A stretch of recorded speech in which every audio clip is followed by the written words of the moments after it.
Ex-smokers who successfully quit and have been smoke-free for years now. What did it? 1. I'm probably like a lot of former smokers that tried to quit a number of times before being successful. Then a friend and I were out fishing and he began talking about quitting smoking. He wanted to bet $50 that he could outlast me. Beer drinking and trash talking commenced and the bet got up to $500. So I am way too cheap to lose a bet like that, and so I went weeks without the butts. My friend came around, admitted that he was back on the smokes and paid up the $500. I was tempted to go back but was feeling so much better without the cigs, kept it going. 2. I am 4 years smoke-free. I have a serious mouse phobia. So, when I decided I no longer wanted to smoke, I would force myself to look at pictures/videos of rodents. My brain quickly started associating smoking with mice. 3. Went out one Thursday evening with some friends and friends of friends, back when you could smoke in the pub.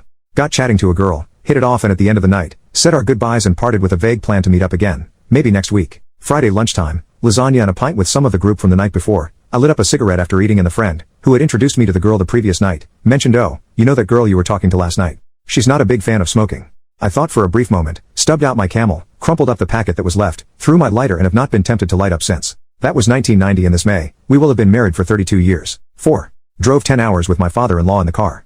He smoked a pipe and inhaled it. At one point, he coughed so hard he puked out the window. Quit the next day. 5. My mother-in-law smoked like a chimney, including in the house, for 30 years after her divorce from my father-in-law. My wife and I had a baby. We brought the baby over one weekend and all three of us got sick from how gross the house was. We told her we could not bring the baby there anymore. She quit that day.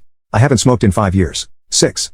Doctor said I might have lung cancer. Quit January 18, 2011. But I just had an infection in my sternum that went into my lungs. Fractured ribs from a motorcycle a few months prior started it all. 7. I bought a pack of cigarettes, my last one, and put it in that bowl next to the door where you put your keys. When I was a smoker, I always felt more in need of a smoke if I didn't have a pack. I sometimes went to buy cigarettes in the middle of the night just to not feel that. I decided to stop 1 minute at a time. Each time I wanted to smoke, I would tell myself in 10 minutes if I still want to smoke I will, and then just move on to something else. Usually a couple of minutes later the need is not as urgent anymore. You don't have to think about an eternity smoke-free, you just need to make it 1 minute at a time. Eventually, it had been 3 weeks, and I wasn't about to ruin my efforts, then 3 months, then a year, and now it had been 7 years. I have one of those apps that tell you how much your health improves as you stay smoke-free. Another thing is that I kept on hanging out with smokers. I wanted to stay exposed to my environment. So far, so good.